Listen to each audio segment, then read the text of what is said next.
নমস্কাৰ শিক্ষাগুৰু ছাৰ বাইদেউসকল আজি বহুত এটা গুৰুত্বপূৰ্ণ ইম্পৰ্টেণ্ট টপিক লৈ আহিছোঁ অৰ্থাৎ আমাৰ শিক্ষা সেতু পৰ্টেলত TARLত মিডলাইন এছেছমেণ্টটো আপোনালোকে কেনেকৈ শিক্ষা সেতু পৰ্টেলত আপডেট কৰিব তথা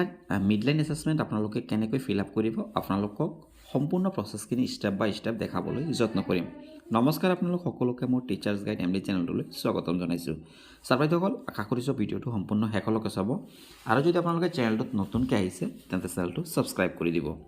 ছাৰ বাইদেউসকল পোনপ্ৰথমে আপোনালোকে শিক্ষা সেতু এপ্লিকেশ্যনটো লগইন কৰি ল'ব লগইন কৰাৰ পাছত আপোনালোকে এনেধৰণে পেজটো পাব এই পেজটোত আপোনালোকে প্ৰথম কামটো হ'ব আপোনালোকে যে আনচিংড ডাটা যি অপশ্যনটো দেখা পাইছে আপোনালোকে এই আনচিংড ডাটা অপশ্যনটোত জাষ্ট আপোনালোকে ক্লিক কৰি দিব ইয়াতে ক্লিক কৰাৰ লগে লগে চাওক all the data has been synced with the এনেধৰণে আপোনালোকে অপাব অৰ্থাৎ যিমানখিনি ডাটা আছিলে গোটেইখিনি ডাটা ছেভ হৈ গৈছে বুলি আপোনালোকে দেখা পাব অৰ্থাৎ আপোনালোকে যদি স্কুলত আহি এটেণ্ডেঞ্চ দিছে এই এটেণ্ডেঞ্চৰখিনি বা ষ্টুডেণ্ট এটেণ্ডেঞ্চ লৈছে এটেণ্ডেঞ্চখিনি গোটেইখিনি আপোনালোকৰ ডাটাটো ছেভ হ'ব আপোনালোকে ইয়াৰ পাছত আপোনালোকে কি কৰিব যে TARL যি অপশ্যনটো আছে জাষ্ট আপোনালোকে এই TARL অপশ্যনটোত আপোনালোকে ক্লিক কৰি দিব ইয়াতে ক্লিক কৰাৰ পাছত আপোনালোকে দুটা দেখা পাব যে বেসলাইন এছেছমেণ্ট মিডলাইন এছেছমেণ্ট আৰু অৰ্থাৎ যেহেতু আপোনালোকৰ ইতিমধ্যে বেসলাইন এছেছমেণ্টটো কমপ্লিট কৰিছে তো গতিকে আপোনালোকে ইয়াক চাব পাৰিব আকৌ পুনৰ ভিউত ক্লিক কৰি আপোনালোকে ধুনীয়াকৈ চাব পাৰিব আৰু এতিয়া যি মিডলাইন এছেছমেণ্টটো আছে আপোনালোকে যেহেতু মিডলাইন এছেছমেণ্টটো এতিয়া কৰিব তাৰ বাবে আপোনালোকে জাষ্ট মিডলাইন এছেছমেণ্টত আপোনালোকে ক্লিক কৰি দিব এইটো স্কুলৰ অলৰেডি মিডলাইন এছেছমেণ্ট কমপ্লিট হৈছে তাৰ বাবে মই জাষ্ট ভিউত ক্লিক কৰিব লাগিব ভিউত ক্লিক কৰাৰ লগে লগে চাওক ইয়াতে মিডলাইন এছেছমেণ্টটো 30/12/2025 তাৰিখে মানে এইটো মিডলাইন এছেছমেণ্টটো কমপ্লিট হৈছে চাওক ইয়াতে এছেছমেণ্ট টাইপটো হৈছে মিডলাইন এছেছমেণ্ট ক্লাছ 3 21 ষ্টুডেণ্ট আছিলে ইয়াতে 14 ষ্টুডেণ্ট টেষ্টেড হৈছে কিন্তু বাকী ষ্টুডেণ্ট এতিয়াও আছে তো গতিকে আমি জাষ্ট চাই লওঁ এতিয়া পিছত কেনেকৈ আমি বাকী ষ্টুডেণ্টখিনিও আমি ভৰাম সেইটো প্ৰচেছটো আপোনালোকক দেখাই দিম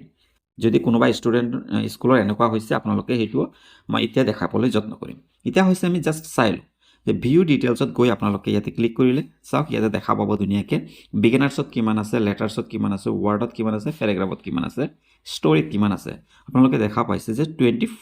14 ষ্টুডেণ্টৰ ভিতৰতে আপোনালোকে ইফালে মিলিব লাগিব তেতিয়া আপোনালোকে নেক্সট এৰিথমেটিক এছেছমেণ্টত আপোনালোকে যাব পাৰিব তাওক ইয়াতে 14 জন আছিলে ষ্টুডেণ্ট 14 জনে ইয়াতে দিছে ইয়াৰ পাছত আপোনালোকে চাওক ইয়াতে এৰিথমেটিক এছেছমেণ্ট এনেধৰণে বাকী ক্লাছ 4ৰ টো দেখা পাইছে ভিউ ডিটেইলছত গৈ আপোনালোকে চাব পাৰিব ক্লাছ 5ৰ টো ভিউ ডিটেইলছত যদি আপোনালোকে যদি এতিয়াও কৰা নাই তেতিয়াহ'লে আপোনালোকে কেনেকৈ কৰিব বা এতিয়া যদি এইখন স্কুলৰ 21 জন ক্লাছ 3 21 জন ষ্টুডেণ্টৰ ভিতৰতে যদি আপোনাৰ 14 ষ্টুডেণ্ট হৈছে বাকী ষ্টুডেণ্ট হোৱা নাই তেতিয়াহ'লে এডিট যি অপশ্যনটো আছে জাষ্ট এডিট অপশ্যনটোত ক্লিক কৰি আপোনালোকে গোটেই ডাটাটো আকৌ পুনৰ ফিল আপ কৰিব পাৰিব ইয়াৰ পাছত আপোনালোকে যদি এডিট কৰিব বিচাৰে বা 14 ষ্টুডেণ্টৰে মানে টেষ্ট হৈছিলে এতিয়া আপোনালোকে যদি কৰিব বিচাৰে চাওক ইয়াতে অপশ্যন আহি গৈছে টোটেল এনৰোল ষ্টুডেণ্ট 21 আছে এই 21ৰ ভিতৰত যদি ষ্টুডেণ্টটো বৰ্তমান কি আহিছে বৰ্তমান আৰু বাকী যি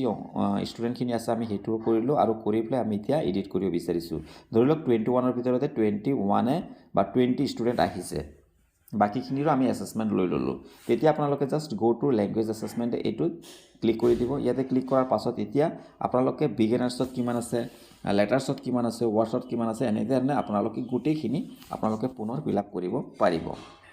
ইয়াৰ পাছত গো টু এৰিথমেটিক এছেছমেণ্টত আপোনালোকে ক্লিক কৰিব পাৰিব এনেধৰণে আপোনালোকে ষ্টেপ বাই ষ্টেপ এটাকৈ আপোনালোকে তেনেধৰণে আপোনালোকে বাকী ক্লাছত যদি এডিট কৰিব বিচাৰে আপোনালোকে এডিট কৰিব পাৰিব তাৰপিছত আপোনালোকে গো টু লেংগুৱেজ এছেছমেণ্টত যাব লেংগুৱেজ এছেছমেণ্টত গৈ আপোনালোকে এনেধৰণে